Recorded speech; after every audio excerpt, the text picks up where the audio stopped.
Jen, if you had to pick a cabinet position to hold, like you're the head of that cabinet, Secretary of X, what is it? Transportation.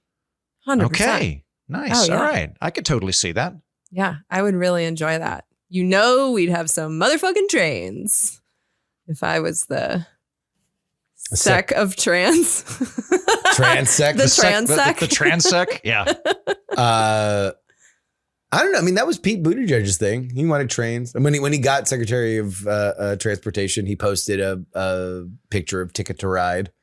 Yeah. He had a slow start, but I ended up liking him as the transportation secretary. Like, he cracked down on some nonsense with the airlines, which I think needed to happen. Yeah. I think it's rare to see policing I'll be of curious corporations. to see whether or not any of it sticks or happens. Oh, I but, know. Well, because like- if it's done by regulation, it can be switched by the next guy. And the next guy is going to be the real world Boston douchebag, Sean Duffy. So who knows what he believes when it comes to transportation. Yeah. So that would be an interesting. Junk fees, getting rid of junk fees are populist, though.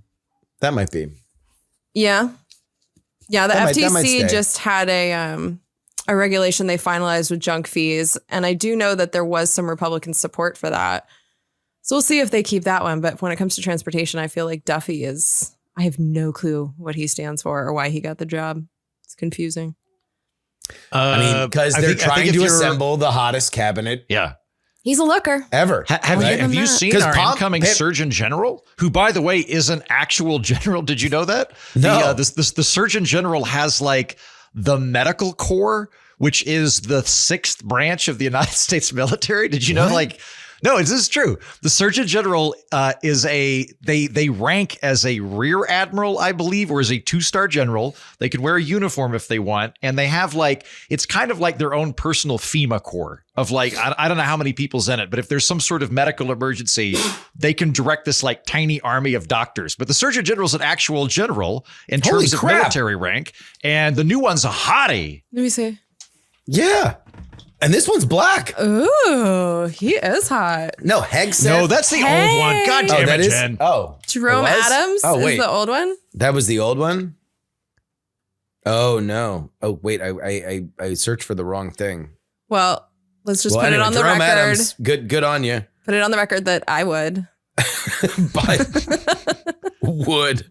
You ever seen that meme of the like Asian politician who's like leaning into the microphone and everyone's trying to like grab him off? But that's like one of my favorite memes. Whenever it's like a situation like that, just like would. Wait a minute. This isn't the one I was. Oh, maybe it is. Maybe it is. This the incoming Surgeon General. Is she the one that got her degree from like the Caribbean School of Medicine? Well, we're looking at a picture of a black man. No, so here the we she go. part No. makes Jeanette me think. Nasa what? Oh, Heaton, now you're going to put me in a awkward This might be at position. University Oh, of you South don't think Florida. she's hot, do you? No. Let me see. She's okay. The head, you know what? The let me headshot's also good. just say, the headshot's good. I feel like it's impolite, but I feel like this might be the only public forum where I can get this horrifying take off. I'm so ready for this, Justin. I was You seem so uncomfortable right now. I was watching the hearings, and I'm just going to say there is one senator who ran for president in the past that has aged like she drank the wrong Grail cup. In the Indiana Jones movie. Like it's A senator who. This feels like a Jeopardy question. I don't want to say it because then it's even worse. Well, now you're going to make us guess. That's We're fine. going to No, guess. everybody, if you really care about my horrifyingly like misogynistic take, then you can go find it yourself. This is a assemble it yourself awful joke that I shouldn't, an intrusive thought that I shouldn't be saying out loud, and yet I have to because I've got a guess, but I'm not gonna. You know what? What I'm gonna do is instead build up a different direction. okay. No, name the names. I need to know. Over Christmas, on the way down to Austin to visit y'all. Yeah. I went to my old church, Saint Elijah's Antiochian Orthodox Church. Most of the population's Lebanese, but there's a bunch of white converts like me. And all the white people that I grew up with have aged the 20 years that it's been since I went there. And all the Lebanese people just have more bracelets.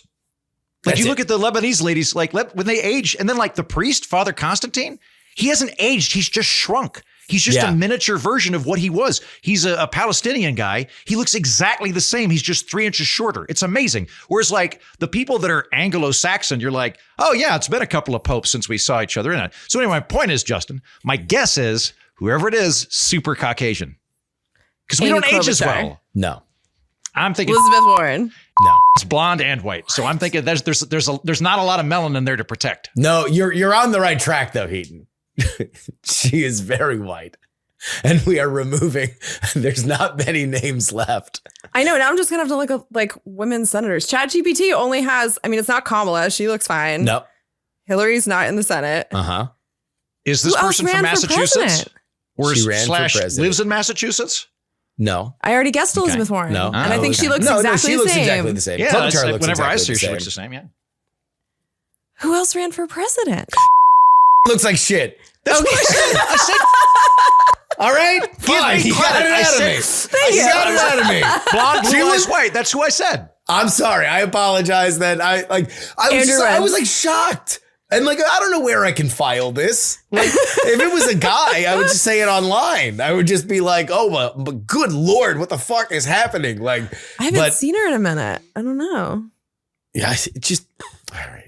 Oh, You you're should gonna you get should emails. grade I'm going to get, well, whatever. I showed age requisite gracefully like a contrition, but- turtle who sounds like Jimmy Stewart, like our outgoing Senate minority leader. He's just, become a more and more respectable turtle. Look, it's the vibe shift. Are we allowed to comment on women's appearance again in a public forum? I mean, MAGA would say yes, but I'm pretty sure there's some phrases that have come roaring back over the last 2 weeks that Yeah, retarded. oh back. yeah. yeah. Although Instagram is still bleeping it on people's reels. Really? Yeah, because Jessica Yellen was explaining the fire retardant. Really? Yeah, and they bleeped it. I was like, okay, Meta, we're still Yeah. woke. Every once in a while, I'll just make up an ethnic slur, ethnicity undetermined, just to see how people will react around me. Interesting Yeah. hobby. There, I once saw the acronym for just in case, JIC, and I was like, I just tried to convince Yeah. my then girlfriend that it was an ethnic slur. It sounds like I mine. mean, it sounds pretty Yeah. close. Exactly. The default. I I have is- went to the gas station and there were a bunch of JICs hanging outside. yeah. Or if you add head to anything, bug head, Yeah. spoon head, which is a Cardassian from Star Trek, but it's like it sounds real bad if you put head in there. Mm. Strong opener, you guys. Yeah. You think the army is going to come for me? I don't think we want to use this. I really don't. I don't think it's worth the flack.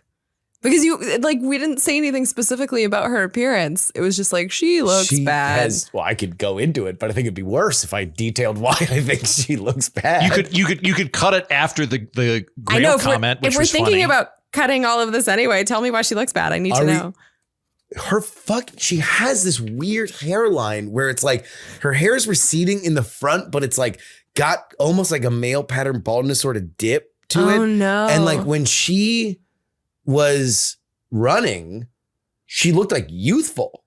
Like Yeah. she was like projecting that of like, she wasn't like, a 20-year-old, but she had a kind of youthful vigor to her. And I don't know what's happened in the intervening 4 years. You know what's sad about that, if that's the issue, is that it's so easy to fix with there's something called a crown topper. So it's not like a full-blown wig, but it's something for women that are losing their hair on top. It's a couple $100 and it's just like gives you the hair on top. Like you can completely hide that that's happening. And as a senator, I'm sure she has the money to afford it. That makes me sad for her. All right, here we go. Let me say. And this is. Oh yeah, she looks dead. Yeah. Yeah, that's Right? a bad look. I wouldn't have recognized her. And then like you compare her That's wild. to 2020. That's crazy. Okay, I'm with you on that. That's shocking. Like, how is that the same person? She looks like she's aged 40 years. That's what I'm saying. Yeah. Yeah, it's not just the hair, it's everything. Yeah, those have been a hard few years. Yeah. I hope she's okay. Good. No, that's the way that we survive this. We pivot into like we're she- actually seriously concerned about Kirsten Gillibrand's She health. looks a little sick. She does. She looks gray. Ooh, wait, hold on. Should we search if she has cancer? The fact that we've been asking this. Oh God! I hope she either gonna doesn't. be the best or least heard intro of the show ever. I know. No public It announcement. says she's fine. Although they never announce it until it's like, I have to miss work. Because that 'Cause, would like, be Connolly that we would just make found sense. out Go about. senile. They don't announce it for 4 or 5 years after they've left. Yeah. Or until they are president for 4 years. Yeah. Oh my God! We have a problem with the elderly in our Congress. And I think pointing it out is fair game at this point. And Yes. how old is she? I don't even think she's that old. Oh no! This is now we have to leave it. She's so young. She's so young. I'm genuinely concerned for her health. So I'm not crazy. No, Okay. that was shocking. I would not have recognized her. And I'm pretty good at picking I'm sitting here in senators out of a Alexandria, lineup. Virginia, and I'm not seeing these images that you two sexists are bringing up, but I will say that I'm very disappointed in you both. Okay, that's fair. And if anybody I don't wants to think you'll throw be the someone under only the bus, one. leave Heaton out of it. Heaton was sitting over here. From Austin, Texas, I'm Justin Robert Young. I'm Jen Bridey. Asking for trouble. From Alexandria, Virginia. I'm Andrew Heaton. And we're not wrong on this edition of the program. We will talk about the LA fire, political blame game, and the Supreme Court hearing the porn age verification case along with your emails. Jen, you mentioned the aged Biden, who is going to be the ex-president a week from today. Of course, that will be after we do our live show in Washington, D.C. Go ahead and get our tickets. If you work for and want to spin kick me in the head, you can do so for only $25. Or if you work for her and you want to tell us, come see us. if she's okay, Yeah, especially if she's not, we would like to know. sure. So yeah, live show Sunday, selling pretty good. But of course, we'd love to see everybody that we know in DC. It's going to be cold. You have nothing else to do. Oh my God, it's gonna be so cold. Come on out, Come out and hang huddle with us. with us for warmth. Exactly. And then we're going to hang out afterward. It's going to be a fun time. Yeah. But Which might be the only thing we're traveling there for, because none of us are credentialed. Although apparently, nobody is are credentialed for credentialed. the inauguration just yet. yeah, the inauguration is happening in 5 days, and none of us know if we're allowed to go. I'm sure it's a very high priority for the United States Congress. I'm sure that this will all be sorted very soon. We'll see. I mean, they could have done it before the end of the year. Yeah, they could have done Like this. we were The credentialed. deadline was a long time We ago. were See, okay, credentialed can you for understand the now conventions why like a month and a half before. I didn't jump on the convention thing 6 months ahead like you two did, because I was like, I don't know, these things get sorted last minute. This time, it's correct. But Yeah, the deadline was deadline's still done. the deadline. Yeah. Yeah. You just missed the deadline. You weren't like strategically thinking. Now Yeah, we play the blame game. Who can say who missed the deadline? I don't even remember those details. We're a group, we share responsibility. We all kind of fell on that particular one, and we all picked each other up. That's the important thing. Let's move on. Does anyone else specifically remember me telling everyone that the deadline was coming and we should apply? Yes. Do we remember that? I do, remember because I you applied. guys, you guys cackling and looking at piles of old Hustler and United States Senate directories doing Hot or Not. That's what I remember. That's a thing that would happen. There is I guess the Biden administration, because they haven't had a boss and are just going to publish all of their homework before they leave because the semester's over, have been busy. There have been a bunch of things that have happened, but probably none more internationally important than what happened only minutes before we started recording. And that is that a ceasefire deal has been reached between Hamas and Israel. Wait a minute. Are we sure? Because I saw that Hamas. That is the announcement as of like 10 minutes ago, is that it is official. I saw it in the bathroom. I saw that Hamas has accepted the deal, but they accepted a very similar one back in July. Until I see that Netanyahu has accepted it, I'm not putting my happy hat on just yet. Do we know that it's been accepted by both sides? This has apparently been directed because both sides. Apparently, this has been driven by the incoming Trump administration. Oh, yeah. Apparently, one of the Trump guys that was involved with Or this. in one of the last things that Biden did was bring peace to the Middle East. He was truly a transformational president. And the last 2 days of his presidency, he solved these issues. He Good nailed job, Joe. it. Good job, Joe. Right. Or They're afraid that Trump is a full-blown psycho and they wanted to get this done. But there was also like a lot of pressure for the first time being placed on the Israeli side because apparently, and I don't remember the names in the story. I don't even know I've if heard it's the same true. story if it's the one that I think that you're about to Yeah, tell. where I think it was Netanyahu who was telling the Trump guy like, "Oh, it's Shabbat. I can't meet you with you right now." And he goes, "I don't care about Shabbat. We are meeting right now about this." And Yeah. it's like that. He was coming. It's a He was different coming in the approach. next day. He's a real estate developer that Trump knows that was being dispatched to essentially put accelerant on a deal to make a deal happen. And Netanyahu tried to dodge and say like, "Oh, sorry, man, don't work on Shabbat." And he was like, "I don't give a fuck about Shabbat. I'm in Jerusalem. Let's go." And now apparently that is going to be the case. So at I least hope so. this has been directed more from the side of the Trump? American-Israeli side, with Trump being the thing that I think this was always going to be the sweet spot for something to happen because Heaton, to your point, everybody could take credit for it. Trump could take credit and say, "Hey, it was because of me that this happened." Biden can say, we've been working tirelessly for it and now it's finally done.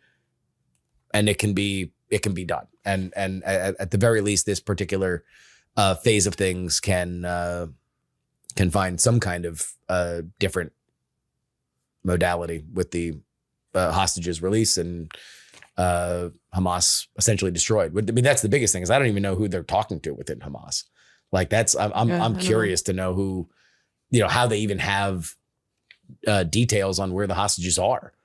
And even how many of them are alive compared to what they're bargaining for. I mean, that's the reason why this might fall apart is that they're promising 33 hostages that are alive. And if they're not, then who knows? But yeah, that's the news as we are recording. I'd love to know the terms of the deal because if it doesn't allow unlimited aid to get in there and reconstruction supplies and doctors and the UN. And I mean, if Israel's still controlling everything in Gaza, I don't know how much of a difference it's going to make, but if the bombs stop falling, it's at least a step in the right direction. Yeah, that I remember from what I saw yesterday, it was a significantly upped level of aid that is being allowed into Gaza. Northern Gazans are going to be allowed back into their region for whatever is left there. I think starting immediately. 33 hostages will be released. I think 1,000 Palestinian prisoners are going to be released, but the ones that were convicted of murder will be extradited to like Qatar or Turkey or whatever. And then the big thing that was apparently the sticking point was who gets to control the border between Gaza and Egypt. Mm-hmm. And that apparently is going to be self-determinate. So it will be controlled by the Gazans. And that was one of the things that the Israelis did not want to give up at all. But we'll see. We'll see. Let's pray it's true.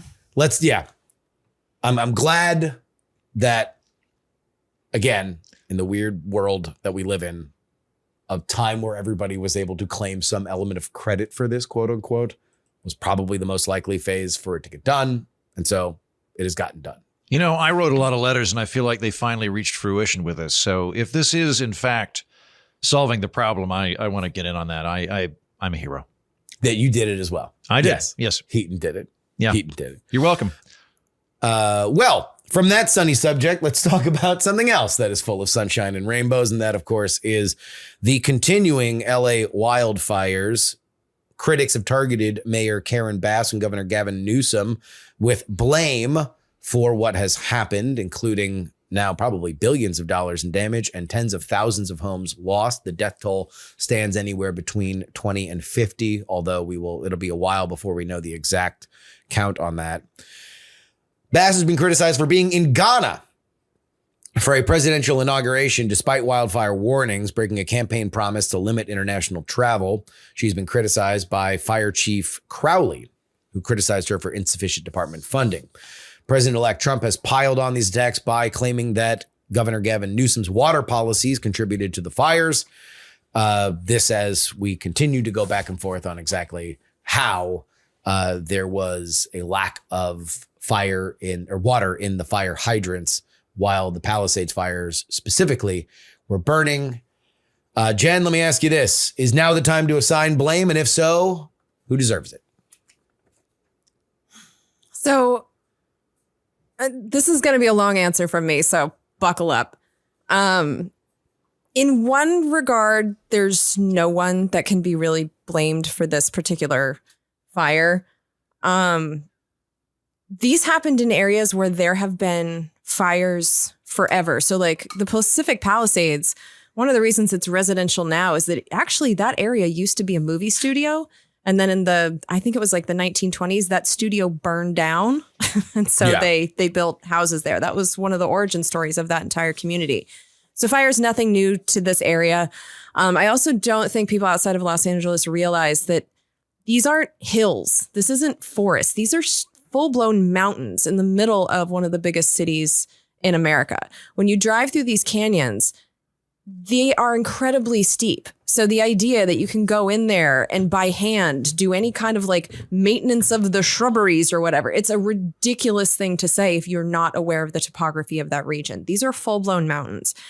And what happened last week it was a conflagration of a lot of different things. I mean, in the last couple of years, we've definitely seen some climate whiplash that's been going on. I mean, my family moved to Southern California in 1988. The first fire that I remember was in 1993. It burned down Laguna Beach. And so we've been dealing with this for a very long time. But there was a pattern to these things, which was that we would have a year or two of drought. We'd have times where the rain didn't come and it would get really dry. And then we'd have the floods. I mean, this has always been kind of a thing. But the periods of these droughts and then the rains, they're getting longer and more extreme. And we've seen that in the last 3 years. So after a really, really long, brutal drought where our reservoirs really did dry up, we had 2 winters that were just extraordinarily rainy. I remember last year it was just raining all the time, which is just not normal for Southern California. Even when I was a kid, when we'd say we'd have a really rainy winter, it would be a couple of storms where it would rain a lot all at once. But like this was just rain, rain, rain. And so this vegetation grew back more than it usually would. And then we haven't had any rain since May. So, and then during that time of absolutely no rain whatsoever, because our rainy season started in November, we've had no rain whatsoever and it was hotter than usual. So all of that stuff dried out. So it's like these changes that we're seeing in the climate, this is exactly what they warned us of for the last 50 years, that this is what it would look like in California. And so those were the conditions that were setting us up. And then there's the Santa Ana winds. And these things are vicious. I don't think people realize like hurricane force winds are 74 miles per hour. We were getting gusts of over 90 miles per hour. These were hurricane force winds. Mm-hmm. You can't put the planes, like the planes that drop the fire retardant, those are passenger planes that they repurpose to drop the fire retardant. So you can't have these giant planes going into the mountains to drop the fire retardant in anything over 50 miles per hour. Even that is pushing it. I think it's actually in the 30s where they generally ground the planes. So they kept them up as long as they could. But without that, when you're dealing with mountain terrain, there's really nothing the firefighters could do. And even if the fire hydrants hadn't gone dry and like there's going to be an investigation into that at the time in Pacific Palisades specifically, because the fire hydrants didn't go dry in the Eaton fire. But in the Palisades, there were 3 tanks. Each of them could hold 1 million gallons of water. But apparently when you have all of the fire hydrants open, when you have all the residents who are hosing down their own homes, like that's a lot of pressure for any municipal water system to handle. There was a reservoir that was this is just a tragic coincidence where it was under maintenance. And usually they do these things in the winter. Now, was it smart to do it in this winter, knowing that the rains hasn't come yet? Like, I don't know. So like I said, there's going to be an investigation into that. But I've looked at what the scientists are saying, and they're just saying with this amount of wind, like you can blow you can put the water up in the air, but if it's blowing away at 90 miles an hour, at a certain point, you're just observing the fire. There's nothing you can do. So I understand the desire to find someone to blame for this. Yeah. Because God knows, like, I'm going through the stages of grief. The anger one has been very real for me. But when you look at like this particular fire, what could have stopped it? I don't know that there's anything that could have. So is this the time to blame? Did the wind blow the mayor to Ghana? Well, and this is where my speech is going to get a whole lot longer, because when you look at the fire itself, was there anything that could have been done? I mean, the firefighters, they were heroes. And I just want to take a second to remind us that like everyone is thanking these first responders. So this reflexive thing that we have of hating the government, let's remember that these firefighters are our government. Like this is, and I do have to give Gavin Newsom credit. In the last few years, they have invested heavily in getting more planes that fight these fires. When I was a kid, we only had a couple of planes. There were a lot more than 2 planes that were up there. We had a couple from Canada, but Cal Fire has purchased a bunch of planes and helicopters. Last Friday night, I came home from a comedy show and found out that the Palisades fire had gotten worse again, and it was marching towards a place called Mandeville Canyon, which is like, if you go back from the Palisades, there's this canyon and there's a row of houses that goes through the entire canyon. And so the fire was marching towards that. And for 24 straight hours, I watched the most amazing firefight I've ever seen. I was up all night. I was watching it the entire next day, and only one house, which was covered in wood shingles, and it was like up on its own, up on the side of the canyon. That's the only house they lost. It was the most amazing thing I've ever seen. The amount of coordination that it takes to pull that together, the resources that Gavin immediately pulled together. Before Karen Bass got back from Ghana, Gavin Newsom was already on the ground coordinating things in Los Angeles. So when it comes to this fire, he did a beautiful job. But Karen Bass was in Ghana. I do think people are allowed to be angry at her for that, because the National Weather Service had issued a particularly dangerous situation warning. Now, we get red flag warnings, which is what tells you that there's a fire. We get those all the time.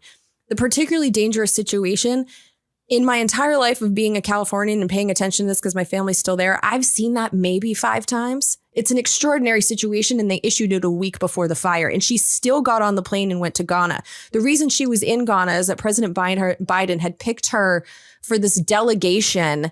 There were 4 people. 3 of them made sense. One was the OMB director. One was the ambassador to Ghana. Seems like someone who should be there. One was a representative from the National Security Council, and then Karen Bass. And we think that's because she was the chairman of a House Foreign Affairs subcommittee that had to do with Africa. So she basically abandoned the city of Los Angeles to step back into her old role for a little while and go to this ceremony. She abandoned her city. She abandoned her post. And I do think she deserves a lot of flack for that.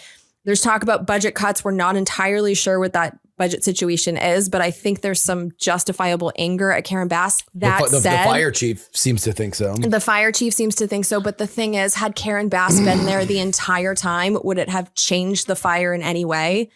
No. Well, we don't know. The governor was on the ground directing resources that she didn't even have the ability to direct. So I really don't think it would have made much of a difference, even though people are justified in being angry at her. She couldn't have changed the fire. She's not a wizard. And then when it comes to Gavin, like, I'm really impressed with what he did in this fire, but he also set the stage for these fires to happen by being in the pocket of these private utilities. Like PG&E, we've talked about them many times up in Northern California. He takes a ton of money from PG&E. Yeah. He's friends with their lobbyists and their lawyers, and he helped to craft a law that essentially creates a certification system that shields them from a lot of the liability. And the Eaton fire seems to have been started by downed pilot lines by a company that is just like PG&E. It's like PG&E of the South, which is Southern California Edison. They're already being sued for their negligence. So when you have a governor that's not willing to really crack down on the negligence of these private utility companies, that is setting the stage for stuff like this to happen. There's also the developers who are being allowed by the state of California, including our governor, to build in these locations where we know there is fire danger. Like Mandeville Canyon, I will pick on them because they survived. I watched the firefight for 24 hours. Glad those people still have homes, but those homes never should have been there to begin with. There is no reason to have homes in the middle of a canyon like that. And it's at the bottom of the canyon. So not only is it dangerous for fire, but they're also prone to floods. And we have to use our tax dollars. It had to be an enormous expense to fight that fire, to keep it out of that canyon for 24 hours and to move that fire away from their home. So we are building in places where it makes absolutely no sense. And we continue to do so. And that's a choice of our state legislature and our state officials. And then there's also the city managers. Pacific Palisades is a beautiful community, but if you look at any of those videos, you're going to see two things. You're going to see palm trees and you're going to see eucalyptus trees. Those are incredibly flammable trees and they're beautiful. I know that the palm tree is like iconic for Southern California and it's gorgeous. It's not native to Southern California. They're planting those on purpose. They're giant matchsticks. And when it comes to the eucalyptus trees, my family is from Irvine. That's the town I grew up in. And we bought a house on a street that had gorgeous, amazing eucalyptus trees. We love these things. They lined our paths, which meant that if you're walking in our community, it was always shady, even in the middle of summer. It gave each neighborhood its feel of being like its own enclave because these things, they tower it was 4 times bigger than our house.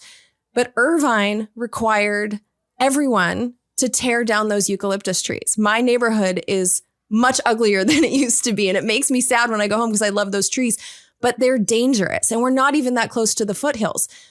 But our community decided to trade some beauty for safety, and the Pacific Palisades didn't do that. So there is some blame to be placed on the city managers who are refusing to tell these rich people, like, you need to trade some beauty for safety. Those decisions weren't made. There's also the insurance companies, although they're not the devils that they're being made out to be. They do have record profits. I don't know if it's necessary for them to be canceling all of these policies, but at the same time, the California legislature— there are laws. In 1988, the California legislature decided to not let the insurance companies properly price for these locations. The Pacific Palisades, when compared to zip codes with similar amounts of money, the Pacific Palisades was being charged 97% less than other locations. Like, that's a huge subsidy for these people to live in these dangerous locations. And so, and that was a choice of the California state legislature. And then finally, like, this is the thing that's probably going to piss people off, but at this point, I don't care. There's an entire party in this country and those that empower them, the Republican Party, that has chosen to become the party of fossil fuels. And we have been told for 50 years that our climate was going to get crazy and that these would be the results. And for some reason, it has become in vogue to just ignore climate scientists. It's like we have, Dr. Huberman is a scientist and he has one of the most popular podcasts in the world. We have people torturing themselves in ice baths every morning because a scientist tells them it will do something for them. But for some reason, when it comes to climate science, it's like, oh, you stupid libtard, you think the climate change is real? Like, it is real. And now we have an administration that's coming in that has ran on, it's not like this was a secret, it has ran on the fact that it intends to drill for more oil, burn as much as it can, that it wants to sell it around the world. And we know that, like, yes, developing countries, like, they should get to develop too. Well, we also control how they do that because we have a ton of influence over the International Monetary Fund and the World Bank. And so we are helping these countries build LNG plants instead of solar and wind and even nuclear. Like, we have such an influence on the world. And by electing Republicans, we have ensured that at least for the next 4 years on the federal level, they're going to continue to serve the fossil fuel interests and just make this climate situation even worse. And it's just so, like, if you zoom out of it, like, yes, the fire, I don't think that could have been prevented. But when you zoom out, there was a lot of mistakes that go back decades. You could always elect Democrats and they won't do that. Because the Democrats are definitely, like I said with Gavin Newsom, they are corporate captured too. And I think this is why so many of us feel hopeless and feel homeless because, like, I can't really go all in for Democrats when they keep saying that, gas is a bridge fuel and all that bullshit. There is no one really fighting to stop the fossil fuel industry in its tracks. So that is a problem. But they also are not running and actively just expanding the fossil fuel drilling. Like, the Democrats, at least, they fought for the Inflation Reduction Act, which we all know was actually a climate bill. Like, they were trying to get homeowners to be more energy efficient and to put in electric car chargers. Like, they at least are moving in that direction, where the Republicans are going to just stop all of that. Like, there is one party that is fully owned. I mostly just wanted to make a Ghana joke. Heaton, what do you think? Okay. No, it's because of zoning. I'm joking. I'm joking. Jen, you're right. Well, weirdly enough, this is an instance where I don't think zoning played a significant effect on this. Before I get into my very secondary analysis here, Jen, that was a wonderful analysis. I genuinely really appreciate where your head's at. I appreciate the research you put into it.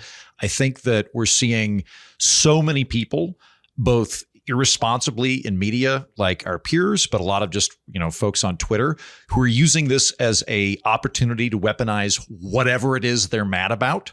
My favorite tweet that I saw was that, we shouldn't forget that the bombing in Gaza is contributing carbon to the atmosphere, which helped. And it's like, okay, that's an important issue. It is separate than what we're talking about in terms of proximate causes. So I really appreciate what Jen is saying. And I agree with you that it is a complex thing. It's a complex situation.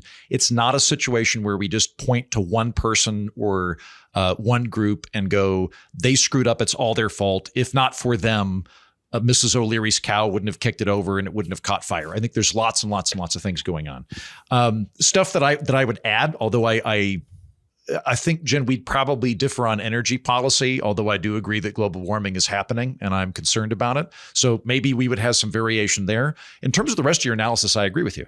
In terms of my fairly minimal research that I did, I was curious as to, okay, like how much is global warming affecting this? So I went, all right, are precipitation rates affected?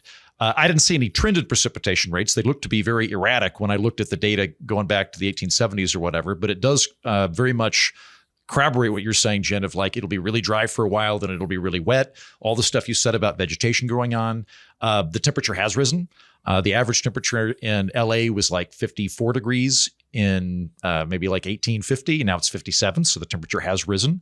The National Forest Service has made, I don't know how old the report is, but the National Forest Service came out with a report where they went 14% of the wildfires we're seeing are attributable to climate change. So they're saying some amount of this just is environmental changes.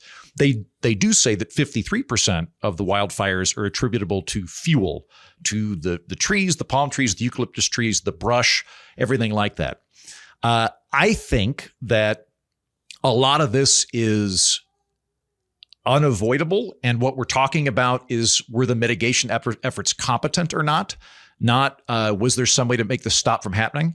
ProPublica ran a piece where they went through a lot of prehistoric data going back to various academics, where prehistory, before humans came to California, it's estimated that between 5 million and 12 million acres burned through California every year. And now we have about 14,000 acres that burn through California every year normally. So basically, we are suppressing the natural fire patterns of California by the size of Maine annually. California wants to be on fire the size of Maine every year. We don't want that to happen, and we're suppressing it. So there's all sorts of things that are going on there. In terms of stuff that could happen on a policy level, I think the two big concerns I have are, what do we do moving forward? I don't think that there's anybody here that is criminally negligent from what I can tell. I think that the mayor, as you point out, deserves some flack. I don't think she could have really changed that much. Most of the mayoralities west of the Mississippi, I could be wrong about this with Los Angeles, but most of the mayoralities west of the Mississippi they're functionally the chairman of the board of directors for the city council. They're like an at-large city councilman. But they have like super mascot powers. So like their job is largely to be a mascot in many ways. Like they're on the board, they can vote and stuff, but they're not like the city manager. And so if you're a mascot and a lot of your job is being the face of the city during a big disaster like this, you need to be the face of the city. And she was negligent in her duties. So I do think she deserves some flack in him. But in terms of policies that could mitigate this moving forward, California already has a housing crisis. And that is going to be acutely felt in the Los Angeles area. I think it's like 10,000 homes have been destroyed. And that's homes, not people that have been disenfranchised from their homes, but just the homes. The number will be larger than that, assuming that many of those people live in families. So there's going to be a bunch of folks that need housing. That's stuff that on a policy level we need to worry about. Something that Gavin Newsom has done is he's relaxed some of the onerous regulatory regimes that are in place in California, which slow down the ability to build housing. He's relaxing that in some of these afflicted areas. I think that's a very good call. Jen, when you brought up the insurance premiums, I thought for a moment my soul might leap out of my body like in Quantum Leap, and I would go, my work here's done, and then I would transport to the next part of the timeline that I need to work on. But I think it's absolutely true. Like the insurance is a part of this. If there's truly an area that's truly dangerous, the government can say you can't have houses there. I think that's fine. I'm okay with zoning being involved in terms of negative externalities or like very basic safety issues. But one of the things that would allow you to deal with that without even having to get that level in is just allowing those insurance premiums to operate as an actual risk pool. As you point out, Jen, there have been laws on the books in California which basically cap what insurance companies can charge in terms of reasonable profit. Right. And they're also forbidden by law I should rephrase this. Up until December of 2024, 2 weeks before the fires occurred, they were forbidden by law to make projections. They could only make assessments of previous patterns. They couldn't look forward and go, we think fires are going to increase because of global warming. They were required by law to only look at the past in terms of making their assessments of how much things cost. They also had a cap in terms of what they could charge people. So if you're an insurance company and you're looking at an area and you go, oh, this place is rife for fires, and we're going to be liable for, I think it's $10 billion right now. We're going to have to increase premiums or we won't be able to pay out everybody and we'll go bankrupt and nobody that's afflicted by this will actually get any money back. But they were forbidden by law to do that. And so as a result, a lot of people don't have fire insurance, which really sucks for them. And if the fire insurance prices had gone up, people that were living in the Palisades, people that were living in these areas that are afflicted would have been able to factor that in and go, okay, do I want to pay an extra X amount per year that reflects the lack of safety here. So there are definitely things that I would do in terms of policy, in terms of mitigation. But overall, though, I agree with Jen's assessment that it's a complex issue. There's lots of different factors going into it. And we ought to treat it as such rather than as an opportunity to try to whack our enemies over the head politically. Yeah. And I just want to add something to that insurance thing, because you said that as of like 2 weeks ago, there was a change. The change is that the insurance commissioner wants to allow the insurance companies to use models that take climate change into account and to charge whatever they think would actually be reasonable to cover the costs. The problem is he did that by executive order. It wasn't a change to law. So that's already being challenged in court because the 1988 law that prohibited those things is a law. And so you Prop can't 103. Yeah, you can't just like wave a pen and be like, oh, I'm just going to like wave that law. Like he doesn't have the power to do that. So we're not even sure if that's going to stand. But right now there is a moratorium on canceling insurance policies. Like the insurance thing is going to be a big old mess. But yeah, these people in the Palisades, like the fact that they were being subsidized with these unreasonably low fire insurance rates, like that, it encourages people to build in those areas if they are not having to take the real risks into account financially. You see the same thing with federal flood insurance where people they're not bearing the actual price of the risk. And so they go there, of course, if I know somebody else is going to take care of it. Look, disaster insurance is a bipartisan issue. And if it's for all of it that you're seeing in California, Florida has possibly a worse situation with insurance where I think I don't know what the actual percentage is, but more than should be are on the state-run insurance, but that you are mandated to take. And that should not be the case because it will be insolvent. That being said, you know what? I'm going to push back on not either of you, but something that I would normally do.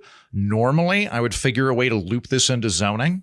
And I was tempted to make that a contributing factor, but thinking about it, like I don't think the Palisades really would have been super affected by zoning. Like normally, LA has really restrictive zoning. They've made some a little bit of progress in terms of auxiliary dwelling units and things like that. But for the most part, LA basically is outlawed density, which is why the city just pancakes out and is the size of New Jersey at this point.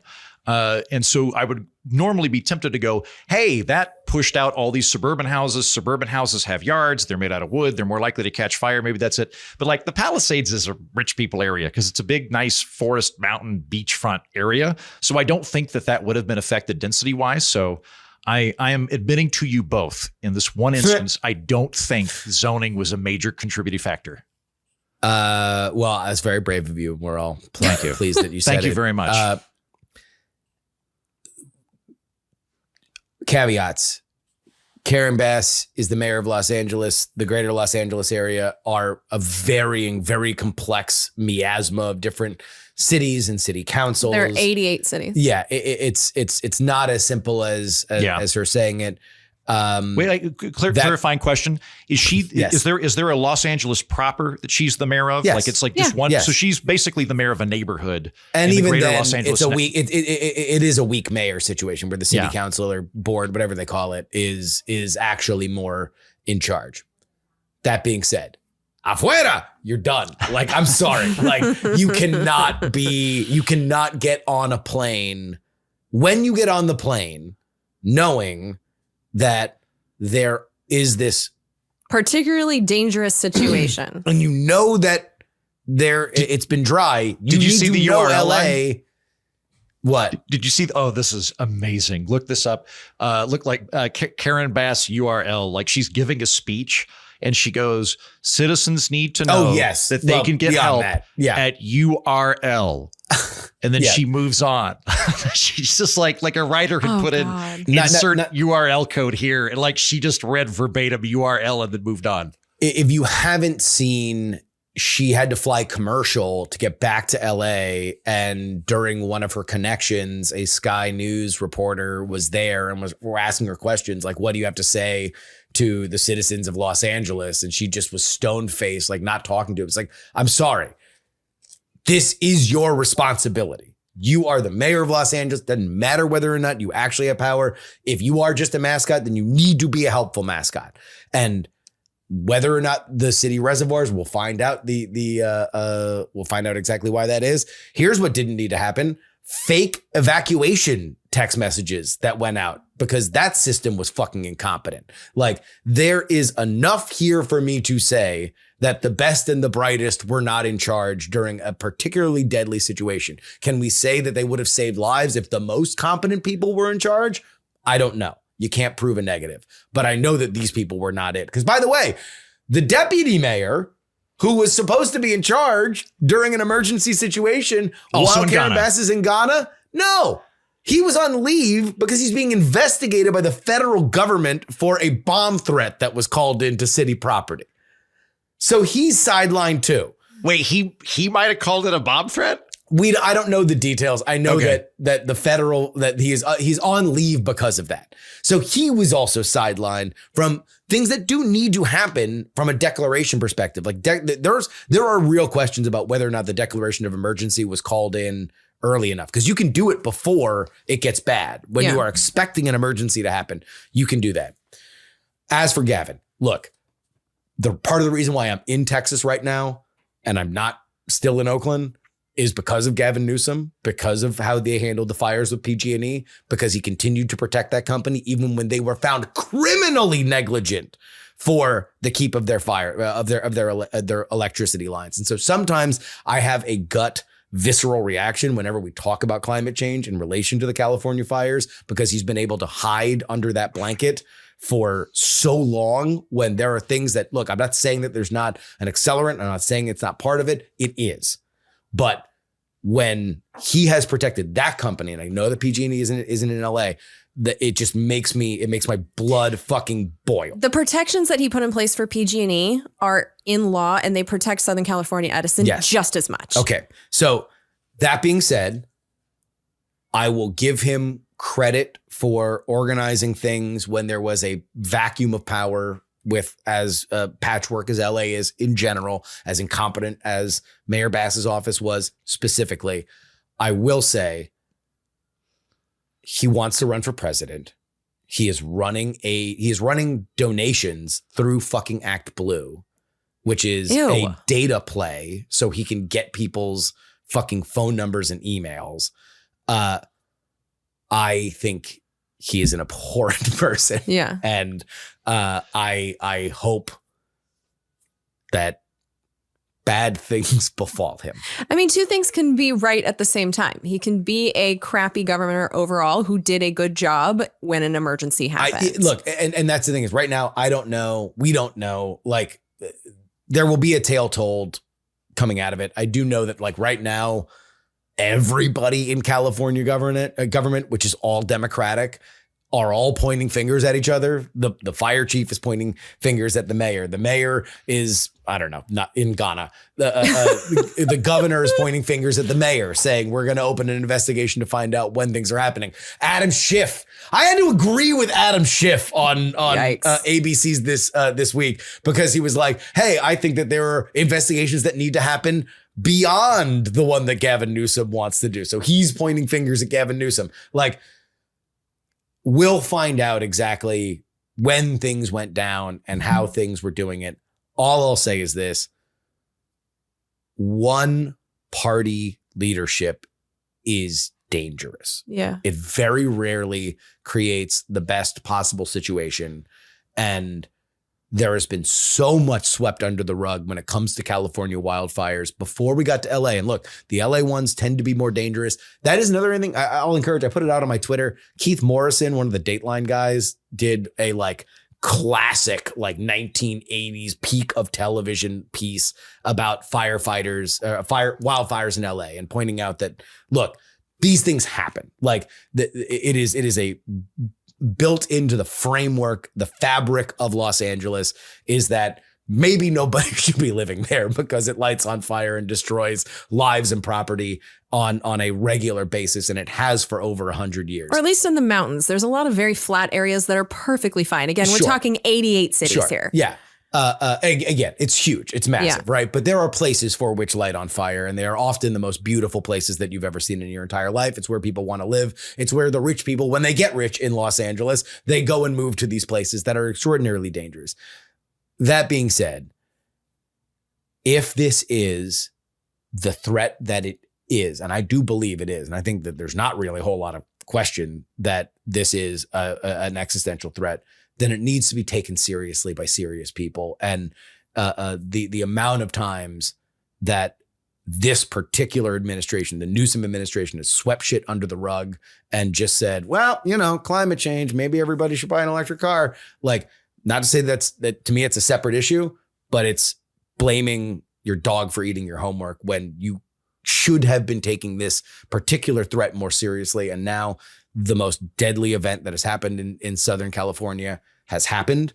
And I don't know whether or not that affected it. We'll find out. I'm willing to wait and make a final judgment, but I know where my biases are and I just laid them out. Well, I mean, I do think that people in California need to be more willing to criticize Democrats and just acknowledge who these people are and what they do. I think there's a reluctance to criticize Democrats because what I was hearing on my Twitter when I was criticizing these people was, but the Republicans are worse. And it's like, that is not what we're saying here. They don't live here. They're like, they're gone. You ran them all out. Well, the fear is that if you talk shit on the Democrats, then that means the Republicans will start winning elections. And I do think with a lot of problems we're talking about, I don't think the Republicans are the solution. But you can vote for, I don't know, different parties. We don't have to have the Republicans forever. We don't have to have the Democrats forever. And that gets me back into one of the things that I was annoyed with. Protecting Democrats at all costs didn't really help Joe Biden and Kamala Harris. That like shielding them from criticism strategy did not apparently win the election. Turns out it was bad. And that's the thing. It's like, so what does Gavin Newsom do? Immediately start, look, and I'm not saying that Donald Trump has done a great statesmanly job in terms of handling this California fires, but right now he's still a private citizen. Yes, is he going to have power in 2 weeks? Sure. Fight with him in 2 weeks. Right now, he's like, you're gonna go back and forth about what a man said on True Social and what he said in press conferences. Wait until the fucking embers are out, dude. Yeah. Like, come on. This is not, you know, and the reason why is exactly for the reason that you said, because it's like, no, I need a thing beyond me. I need something else to fight about because otherwise people will look at me. And like, it is to me, abhorrent behavior when these fires are still fucking burning. Like, and he's out on the Pod Save America podcast so he can get lines off about Trump.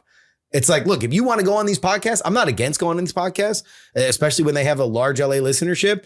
But you should be going on these podcasts and saying, here are the donation centers. Here's where you need to go. Here's what needs to happen. Here are the current fire lines. Please download the Watch Duty app and make sure that you are on here. Like, you should be answering for, hey, why did you get a text message that said to evacuate your house? And then 30 minutes later got another text message that said, LOL, just kidding. Well, here's what's pathetic about that. The Watch Duty app, which everyone is counting on, is not government. No, it's not government. It was technically it is an app that is using volunteers to basically make more accessible the chatter of the government agencies. Yeah. But at the same time, that is the type of thing that a functional government could put together for the citizens, provide for free. So it doesn't have to be, done privately via donations. Like, this is the type of genius idea that someone came up with, and it could have been our governor. And so, like, I guess the point I'm trying to make, especially if there's Californians listening, is like, you have to look at who your leaders are and the job performance they're doing, regardless of their party. And if you don't like the other party, then elect better Democrats. But Gavin Newsom ain't it. And Karen Bass ain't it. And you just have to be realistic about this if we're going to prepare for the future fires to come, because we know they're coming. And especially where these people are so aware of climate change, like, they're not in the world of denial. They don't think that, it's all a hoax, and they're not the ones screaming libtards. Like, they're aware of the climate change. They're supposed to be the ones that are taking it seriously, and they fucking didn't. Exactly. And that, in a way, the fact that they are being more mature about climate change and listening to the scientists, it makes their deficiencies, especially protecting these utility companies in the way they have from accountability, it makes it worse, because they should know better. Just real quick, I do have one last thing to say. I just want to give a little congressional preview here, because you did bring up Donald Trump. Donald Trump has been nothing but awful in this situation, because he's been spreading lies that I have seen in Congress for a very long time coming from the Republicans. So I just want to let you know that there's a couple things you're going to hear. I've been watching this go on for over a decade, and I think this is what is behind these two claims. One of them is Southern California didn't have water because they are protecting the Delta smelt. It's a tiny fish. So don't you know, like, they're protecting this fish instead of people, and that's why the fires happen. Like, no, total lie. The Delta smelt is a tiny fish that's up in Northern California. What the Republicans and their donors are trying to do is divert water from Northern California to the Central Valley, which is where our agribusinesses are. The Delta smelt in the environmental lawsuits is always mentioned, because if you divert the water away from its habitat, it dies. It's a part of these pieces of paperwork. But another reason why you don't want to divert the fresh water is if the fresh water isn't there, then the salt water gets into our freshwater supplies. Like, there's a whole reason why this is a bad idea to divert the water. The point right now is this wouldn't have had made any difference whatsoever for Southern California's water supply. They're not even in the conversation with the tiny little fish thing. So that was a giant lie that he was putting out there. The other one you're going to hear from I would say anybody who's ever driven between San Francisco and LA on the 5, you'll see nothing but billboards about, like, the man-made drought that has been caused by Pelosi, blah, blah, blah. Like, that is this fight. This is a fight that's been going on for a very, very, very long time. And Pacific Palisades have nothing to do with it. Trump and Newsom have a particular beef about it, because Trump, according to Trump, and I have not fact-checked this beyond what he has said, at least in his own words, he tried to move that forward to get more water there. Newsom stood in the way of it. And so they slept fight with that about Delta these fish. things. And fuck that smell. And he fucked the fish, And then the last one is you're going to hear about forest management. Well, first of all, these didn't happen in the forest. So that's an issue. But then the other thing is, I've been watching for a very long time, because a lot of the fires that happen, again, in Northern California do happen in the forest. There is a large logging industry that would love to have regulations go away so that they could go in and cut down trees and profit. And so when you hear them say forest management, a lot of times it is because the logging industry wants to get in there to take the wood. So, again, if you know the topography of Los Angeles, neither of these fires were in the forest. There's definitely like trees and stuff in there, but we're not talking about Like there's no forest management you can do in the Pacific Palisades. It's just not a forest. Acknowledging, Jen, that it's difficult to get brush when it's on a steep mountain, there's got to be some authority that actually does handle like controlled fires and removing fuel and brush. Is that the Forest Service or who is it? So I don't know who does that in the Malibu Canyon, but it's interesting that you say that because one of the criticisms that people have is that controlled burns are just simply not happening.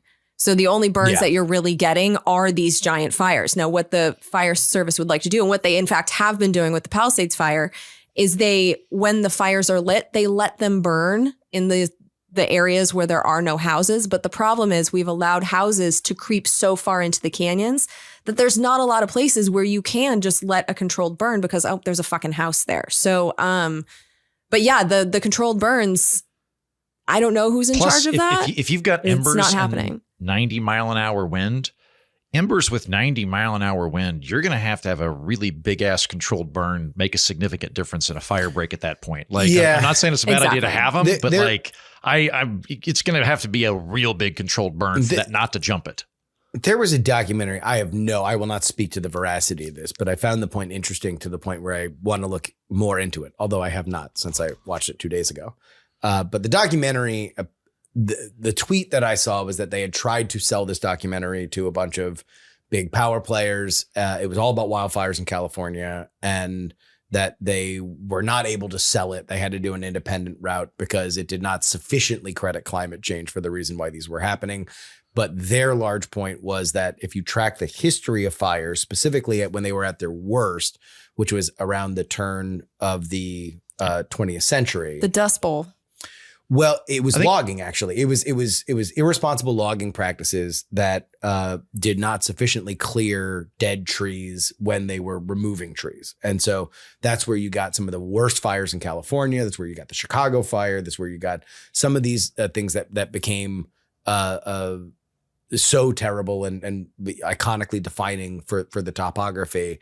And that they actually blamed the industry that has been built up around fire suppression and that that has become its own self-repeating cycle of it's not effective. So therefore the fires, when they do hit, burn more, which means that you give more money to the fire suppressing budget, which means because it's not working even more, the fires get bigger, blah, blah, blah, blah, blah. I have no idea. That was just a thing that I saw. I do tend to think that if we're actually going to look at this problem in a more serious way, which I certainly hope that we will in terms of fire suppression or mitigation on some level, that I hope we look at all possible opportunities to make these things at least as mitigatable as you humanly can. Yeah. And I do want to add to my thing about the controlled burns, because I don't want to like armchair expert the people that are choosing not to do them, because I will tell you, I spent that year of COVID marching around in these very same hills and canyons. And like, that's what I did. I hiked around by myself. And I can tell you that even after you burn them down, there was a fire called the Woolsey fire. It happened in 2018. I moved there in 2020. So 2 years later, all the vegetation was back. I mean, this stuff grows back so quickly. And that was really like, there wasn't a lot of rain. So if it's growing back with no rain, you can imagine with 2 years of nonstop rain, you can burn this. But if it just comes back the next year, like there might be a reason why they're just saying we can't do it. Well, yeah, the issue that I've seen is that it's less the small brush. Small brush goes up fast. It's dead trees. It's like big, big timber that will accelerate and continue the fire. But that again, doesn't really exist in these areas. I am not expert on many things. I can be an expert on hurricane stuff. I am not an expert on wildfires. I got tornadoes. Yeah, he's got tornadoes. Patreon.com/we're not wrong. That's where you need to go. This week we'll be talking about the goddamned 68 degree temperature that apparently you should be keeping your house at to preserve brain function. The smirk smiling on like face. a fucking butcher's dog right now because he repeatedly tried to push the temperature in this studio down as low as possible. What if my greatest lines of my program of all time, it was when I was we were doing something, Justin. No, we were up in New Hampshire. Yeah. And I just, as an aside, went, Justin Robert Young keeps us upstairs at night. It's 75 degrees, like some kind of pervert. And then I had like a whole monologue about like, but that's okay. America has room for perverts, you know, like it's you're not hurting anybody. You want to be a pervert like Justin, do it. And like, yeah. All good stuff. I just want to just lay on a hot rock like a salamander. That's all I want to do. Anyway, that's on the Patreon, patreon.com/we're not wrong. And a reminder one more time, Eventbrite is where you need to go if you want to get tickets to our Sunday live show in our nation's capital, Washington, D.C. It's cold. TikTok's going to be shut down. You have nothing else to do. Come on out and see us. Go to Eventbrite, search for We're Not Wrong. We are. Or go to our Twitter pages. Yeah, go to Twitter pages. Also, it's my understanding that they haven't appointed the head of USAID yet. So maybe it'll be you. Maybe we'll draw a name out of a hat, and whoever's there gets to head up USAID and be my friend Mohit's boss. There we go. All right. Let's talk about porno. A trade group for the adult entertainment industry is challenging a Texas law requiring pornography sites to verify users' age through government ID. The law affects websites with over 1/3 harmful to minors content, which could include romance novels or R-rated movies. Texas argues that the law is needed due to increase youth access to online pornography via smartphones. The Free Speech Coalition counters that the age verification requirement violates First Amendment protections. The case hinges on whether to apply strict scrutiny or rational basis review. A district court initially blocked the law, comparing it with the Child Online Protection Act, previously deemed unconstitutional. However, the Fifth Circuit allowed the law to proceed under rational basis review, citing Ginsburg versus New York. So Heaton, these states, pornography, who's got the best case? You old son of a judge. And on top of that, I appeared multiple times on a podcast called Two Girls, One Mic, where we would review the plots to pornos, not the porn itself, just the plot. They brought me in to analyze the plot of a Star Trek The Next Generation porn. And you know what? Solid storyline. I was really impressed with it. They like whoever wrote that porno really loved Star Trek. I have a connection with them. Yeah. But I also have a connection, Justin, with the law. And so here's my assessment of this in a nutshell. I think that most of these porn verification laws are dumb laws, not because I don't want to protect kids from porn. I don't think minors should be looking at porn. There's a ton of it, all that stuff wanting to protect your kids. Yes, I'm with you on that. I don't think that's where these laws originated. There was a story that I was going to do on this for Reason like 8 years ago, when I was an employee back then, where there was this one dude going around the country trying to get age verification laws put on the books because he wanted to ban pornography. And he was very upfront of like, we can't just outright ban porn because the Comstock laws went away. Thanks, Supreme Court. So let's just try to like kind of backdoor it, which is a poor choice of words in this situation, in order to restrict it. But that's the point. Like and so that kind of irritates me to begin with. All that being said, I think the Texan law is probably a dumb law. While I would never need to look at porno because my life is just an endless cavalcade of models who want to have sex, for academic purposes, I did check when I was back in Austin around the turn of the year. You can still just put porn on your phone and it'll pop up. From what I can tell, the larger porn websites that are complying with state law are no longer accessible. The skeezier ones that are fly by night and might be engaged in all sorts of horrible stuff, they're not playing ball with this.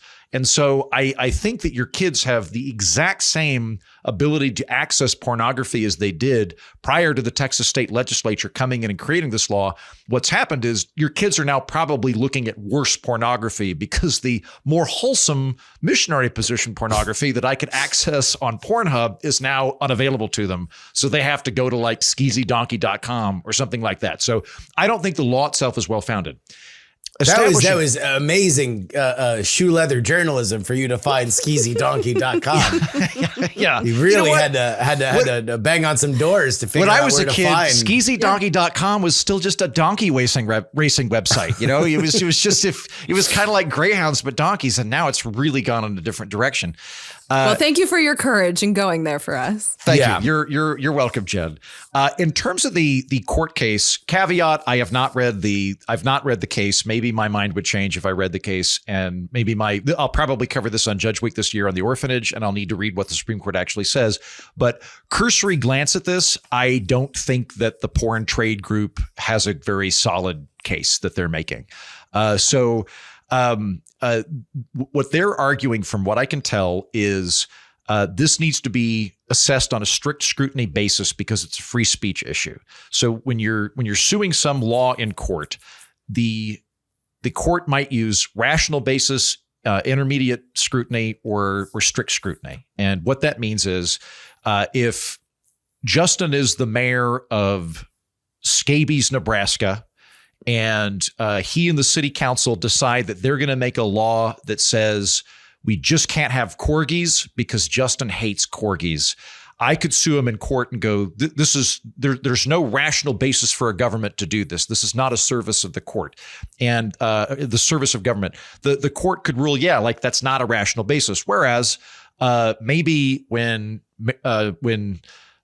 Jen becomes mayor of Longstain, Missouri, and she decides that every house has to be 15 feet from the sidewalk for safety purposes, and I'm really pissed off by that, I could sue her in court, and the court could go, look, it might be a bad law, it may not be an effective law, but there is a rational basis for the government to determine where sidewalks are located for reasons of public safety and traffic, right? So rational basis just says it has to be something the government could theoretically be invested in.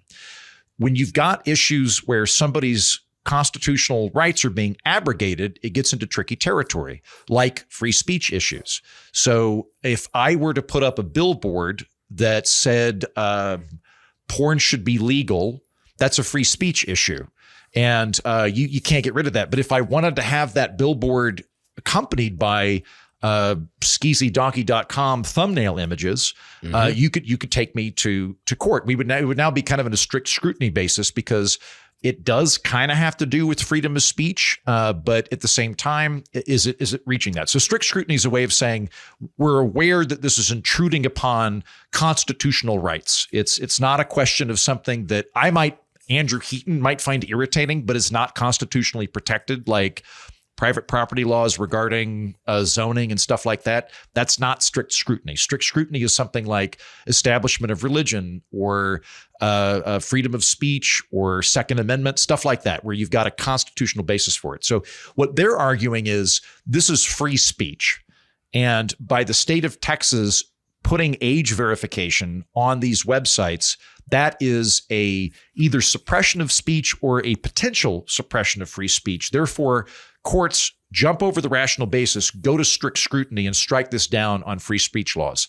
And I don't think it's going to cut it. I think that if I were the court and that were put in front of me, I would go, look, like if I'm running, what is it, JW's Porn Shack, which is right over the Texas border from Oklahoma. Like the first thing you see when you're going south of the Red River from Oklahoma to Texas is JD's Porn Shack or whatever. Is that real?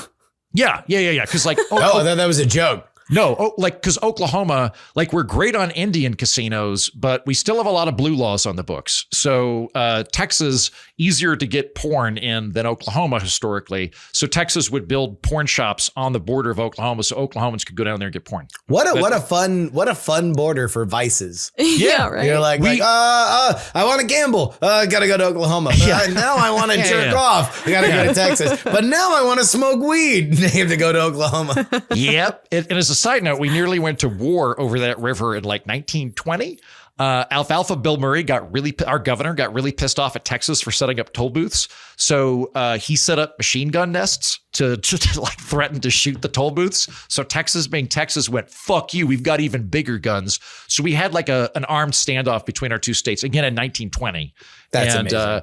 Finally, the way he ameliorated that, because somebody came in and was like, you can't declare war on Texas. We will lose if we declare war on Texas.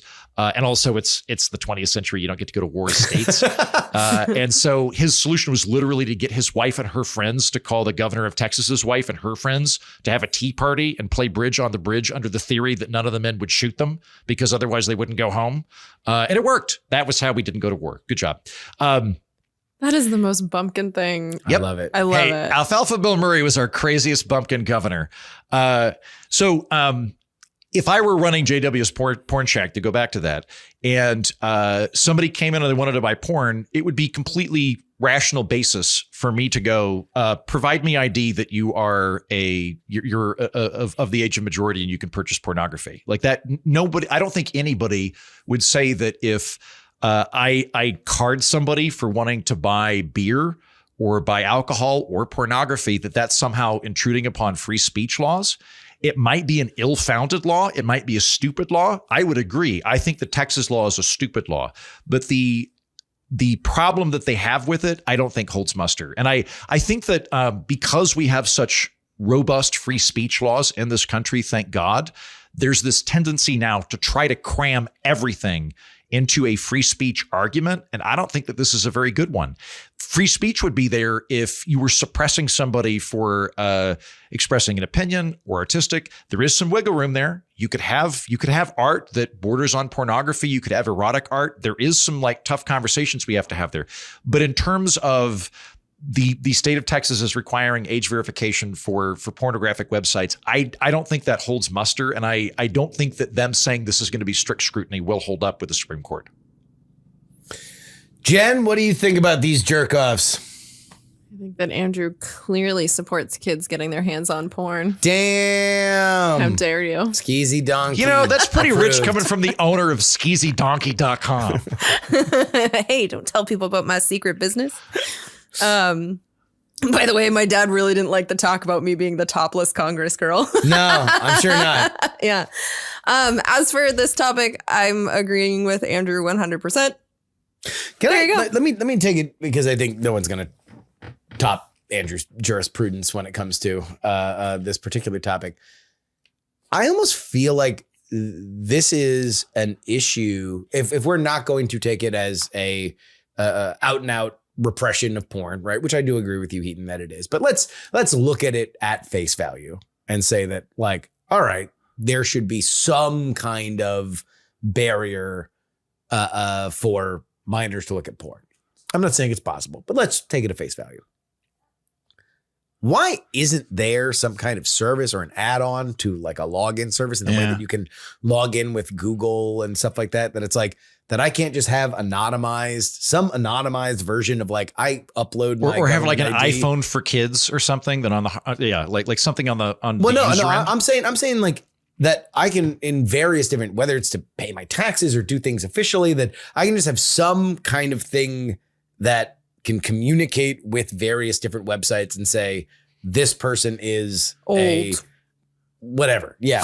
Whatever it be, a citizen of a certain state, a driver, someone who's over 18. So they don't need the exact data, but you know that it's been verified. But it's some kind somehow. of check where it's like right now, Pornhub's technical complaint about this is that we don't want to collect this data. We don't want to have it. We don't believe it's good. It's only going to be a hacking risk and blah, blah, blah, blah, blah. Like this is, and then if we get it wrong, if we get spoofed, then it's going to be on us. We don't want the responsibility for that.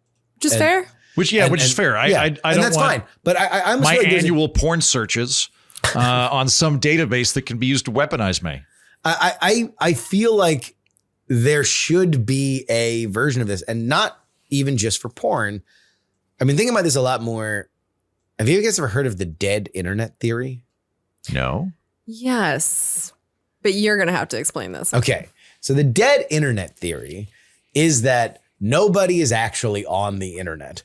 You are the only human that is on the internet, and that everything else is just generated content that is making you amused and feeling like you are connecting with people, when in reality, you are not.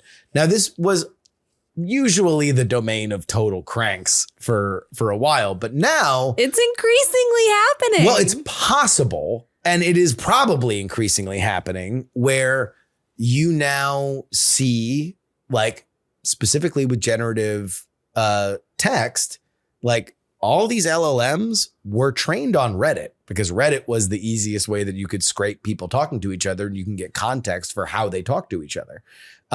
So guess what? I would assume a lot of Reddit content is a bunch of people that are creating things that are sticky, that you can no pun intended with the porn conversation, that are pumping back into Reddit. And so it's like, I had this thought the other day where I got Meta Ray-Bans for Christmas. What's that? They're Ray-Ban glasses that can take pictures and video and also have an AI component to them. So you can ask them questions and it'll tell you things. It's the pictures and video are the reason why you get it. We've really enjoyed them in the house because we have a baby that we like to take pictures and video of. And if you're just wearing the glasses, you can have both your hands. You can be playing with the baby. You don't have to be holding a phone to do it.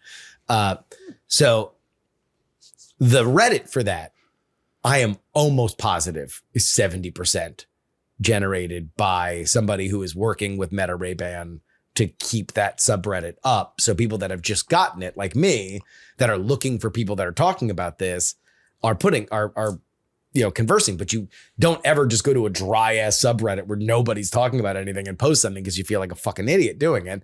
So they have a bunch of these fake, like, is anyone else really enjoying your Meta Ray-Bans? And it's like, it's just too nice. And I'm like, something feels off about this. Like there's not anybody, it's Reddit, right? So anybody who posts anything about like, I'm actually really enjoying the frame rate. It's like the first post that would be on there would be like, fuck you, you're terrible. Shill ass dickhead. Like I've been on the internet long enough to know what it's like. How does Zuck's dick taste? Exactly.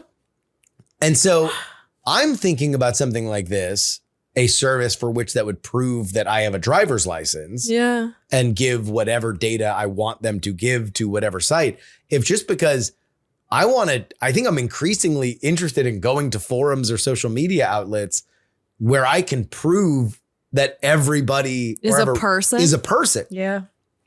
That's fair. I like that idea. So anyway, I wonder, like, look, the case is the case, and I agree with Heaton on this, but I just wonder whether or not we are just kind of also yearning for a technical solution to stuff like this. Well, I think what we're trying to do is take the real life and apply those rules somehow to the internet. And I think Andrew's analogy of JW's porn shack is a really good one, because in real life, you did have to be 18 to buy the porn, to go into the store and get it. Now, you probably had an older brother or sister, you found it under your dad's bed, and like, just like back then, like people found a way, and you can find a way now on the internet. But I think what we're trying to do is recreate real life on the internet, and just coming into these like weird questions because it's the rules internet. Are different. The rules are different, and you don't know what reality is, which is very strange. At least in a store, you can be like, oh, there is a human that works here.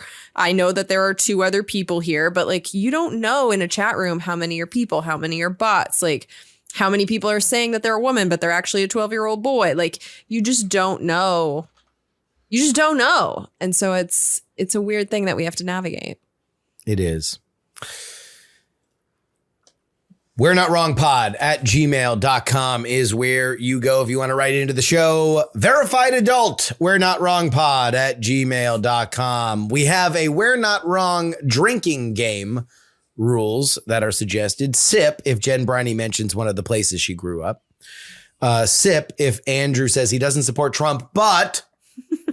and sip if Justin gets animated about basic journalistic principles.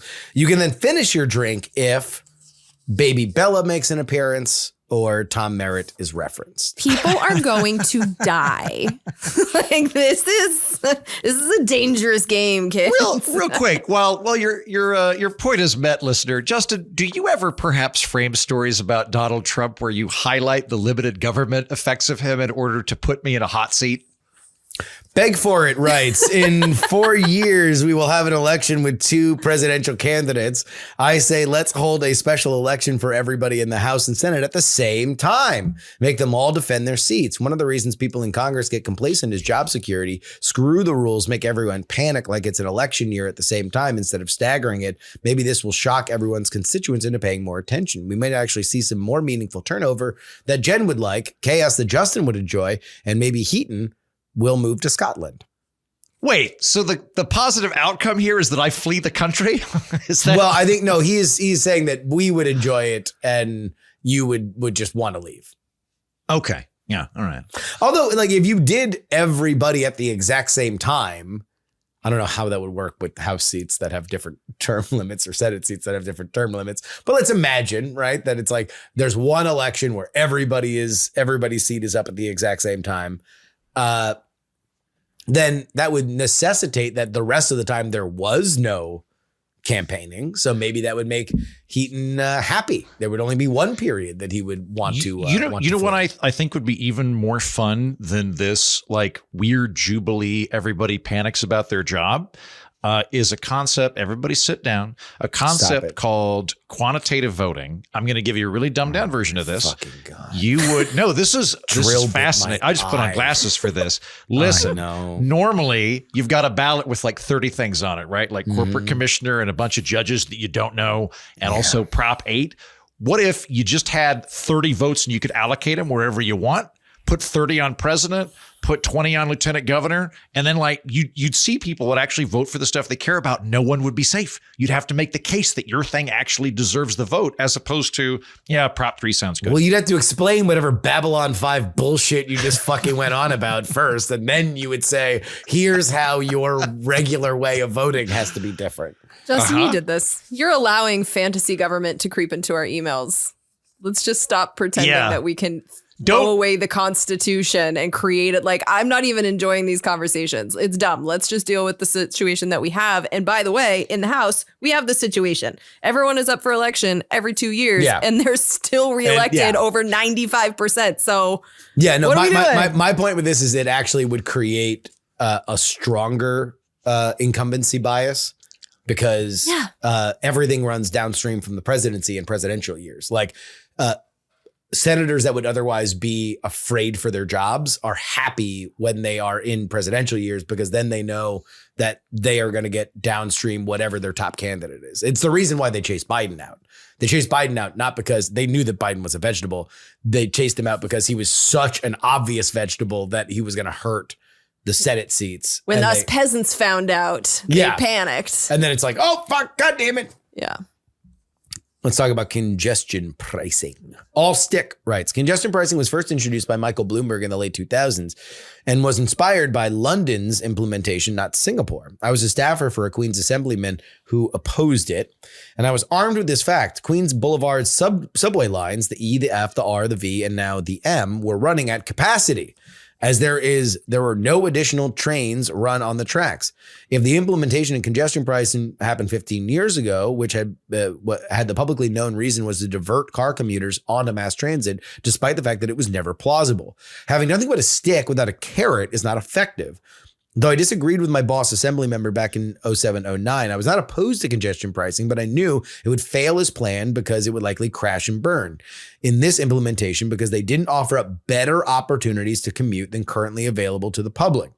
Imagine this alternative approach. The MTA supplies an abundance of express buses, heavily subsidized for suburban commuters, funded by eliminating all property tax abatements on buildings built in the last 20 years, getting revenue from the property owners to fund the better transit solutions before the implementation of the congestion pricing would alleviate some of the traffic, and then having the congestion pricing would be an additional revenue from the people who have an option and can pay for the luxury of driving to Midtown Manhattan.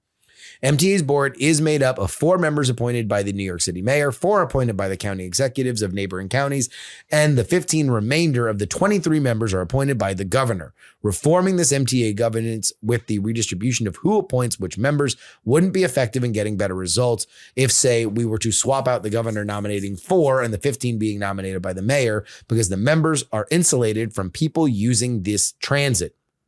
How are we possibly supposed to have a philosopher king benevolent dictator who will decide the best way to provide transportation solution and not simply be a no responsibility job doled out to friends of appointed elected officials? You know what? I don't care what Justin says. I think we have smart listeners. This is a smart listener here. I appreciate this email. This is incredibly well informed. Thank you for sending this here. I will defer to you on how best to appropriate MTA's seats. It sounds like you know this far better than me. And I really do appreciate you have your data in front of you in a very solid analysis. Very likely the plan that you put forward of having more express buses that are paid through by eliminating property abatements, that could very well work. The only thing that I would quibble with you on is I don't think congestion pricing has to work provided that public transportation picks up the slack. It's nice if it happens, but congestion pricing is trying to correlate a price to an externality. So if you were to put congestion pricing in place in Los Angeles or in Dallas or some other place that has lots and lots of roads, congestion pricing would still limit traffic because you're making it cost more to do it. So if the goal is to get rid of traffic, I think congestion pricing works. If you're saying that everybody will just automatically jump over to public transit, your point is made. Well, and I want to add to that too, that, I mean, this is a really interesting email. I like your busing idea. No quibbles at all. But when you were going through this back in 2007, 2009, there was one factor that wasn't available really back then, and that's remote work. Now there is this idea that some people don't need to come into the city every day. So I do think that there's different ways that businesses can adjust so that some people aren't commuting at all. For some jobs. For some jobs, but I do think there's enough white collar laptop jobs. But the people that would have remote jobs, they like public transit anyway. That's not true. Yeah. I know plenty of people that won't step foot on public transport. I cannot get so many of my friends to step foot on a bus. Austin, Texas is a really good example of that. People in Austin, when you go back to the propositions historically, people in Austin like the idea of public transportation and don't use it themselves. So when you increase public transportation in Austin, the overall percentage of people using it doesn't tend to budge a whole lot because the people that are voting for it still want to drive to work. They like their car. Yeah, because cars rule. Ugh. Getting to the minimum hour rule. This was not even a topic on last week's show, but you guys went back and forth about it, and we wound up getting a bunch of emails.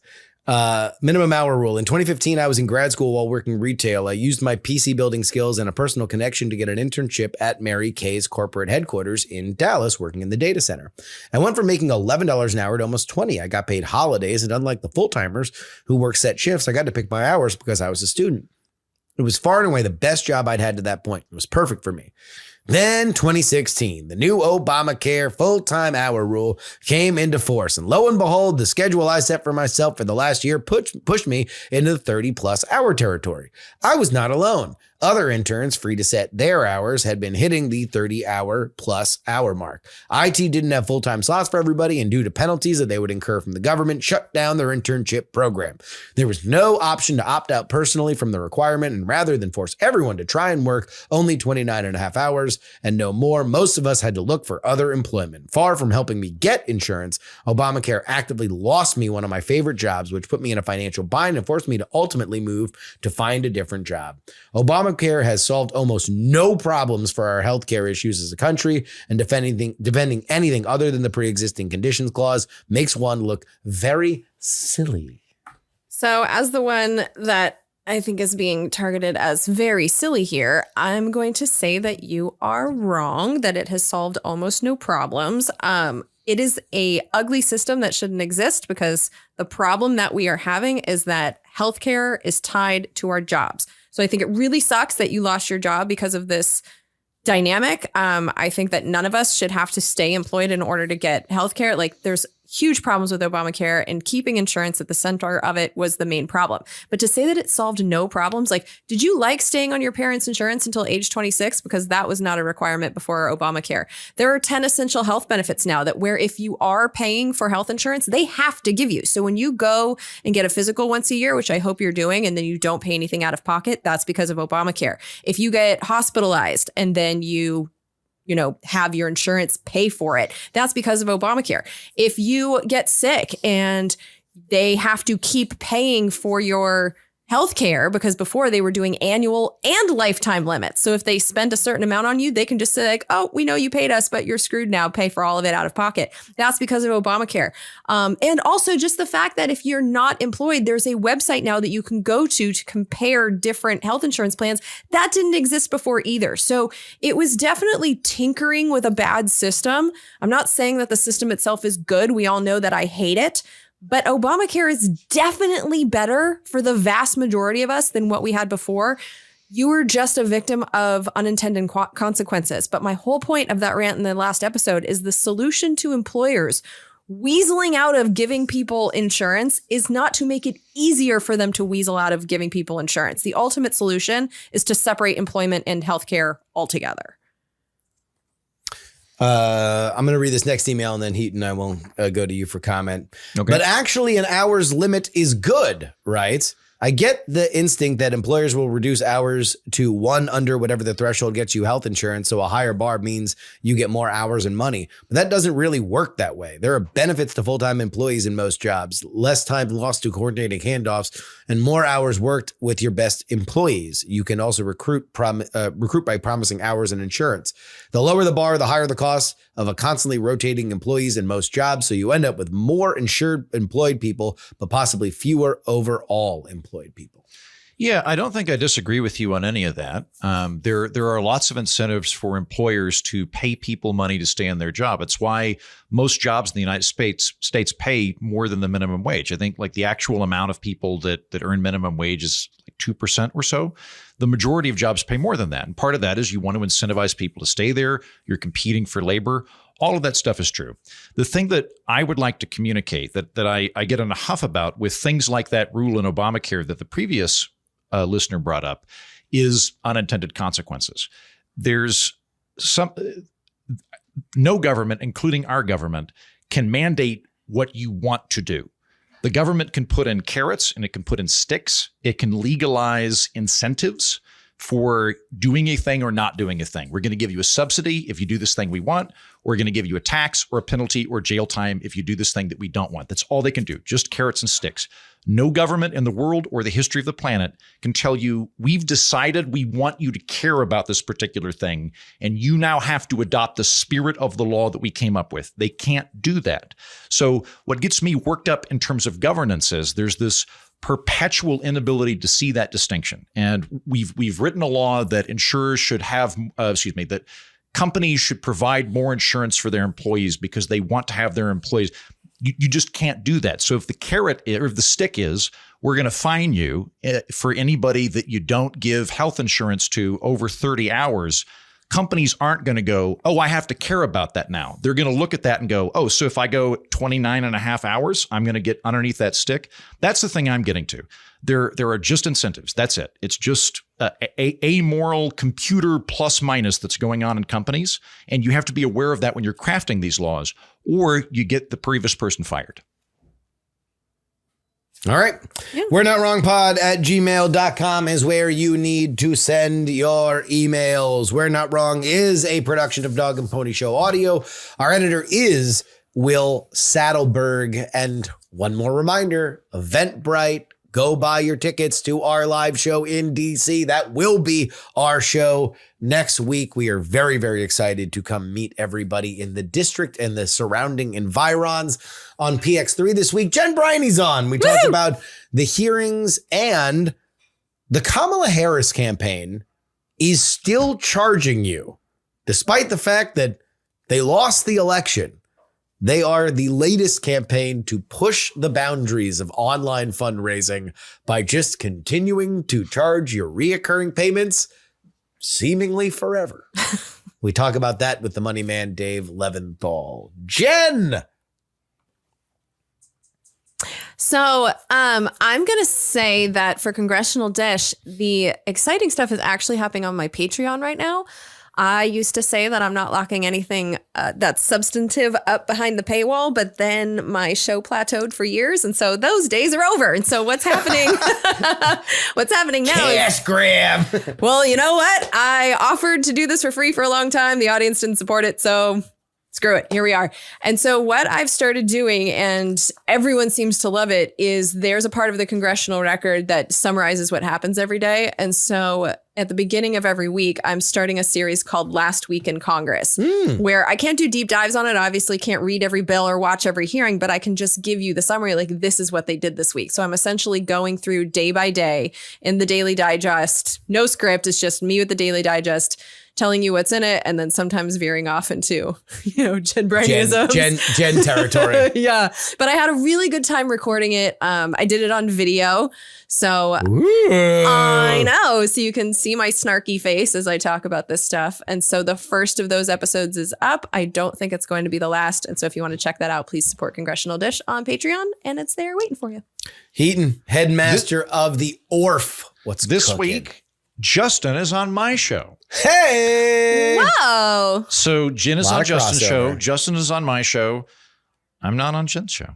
I guess that's just how it's going to be. But Justin's on my show. And what I wanted to do is listeners know I've moved to the DC area, and 2 days a week I'm working in the Reason office. That is a libertarian flagship publication. And I am a tad worried about getting echo chamber brain, given that I kind of lean that direction. And so I want to bring on some people on the program periodically to challenge me. And one of the people I'm bringing on is Justin, where I went, Justin, I want to talk to you about, among other things, stadium subsidies. And I'm going to take off my best practices classical liberal hat, and I'm going to try to come up with a different way of looking at this, a more pragmatic way of looking at it, and just exploring different ways of approaching governance and thinking. And Justin did a bang up job. Hell yeah. Sweet. Pro stadium subsidy argument. Are we funding stadiums now, Justin? No, this is one of my favorite things that I've ever done in my entire life, which was providing a framework for which Andrew Heaton could not immediately disagree with funding stadium subsidies, which is Nice. essentially that with in-city budgets that are so massive and so rife with fraud and graft and spending billions of dollars on problems that explicitly get worse, is it really that big of a waste of money to spend on something that, whether or not this team is good, they'll play there. Yeah. That they're going to be to there. Put a little bit of a Heaton spin on it. My read was, look, they're going to piss away X amount of money anyway. What if that money we're pissing away tends to make people happy? So Yes. as opposed to like, should the government even be doing this, which is where I tend to start at? Yes. Justin's like, they're already going to fuck up. Let's just assume they're fucked up crooks. As fucked up crooks, what graft makes people happy? Yeah. Would you like to be happy with the amount of money they're going to fritter away? That's a good needle. You know that Justin sat up with the night before going on the show being like, how can I fuck with Heaton? I'll say things I don't even think believe. it was our first live show ever that we did here in Austin. The stadiums, yeah. Yeah. I think so. And I was like, when I cracked, I was like, Eureka! Like I just ran naked into into the neighborhood because I was so excited that I'd cracked the case. All right. That's it for us today. Until DC, for Andrew Heaton and Jen Briney, I'm Justin Robert Young saying, we're not wrong. JW's Porn Shack is.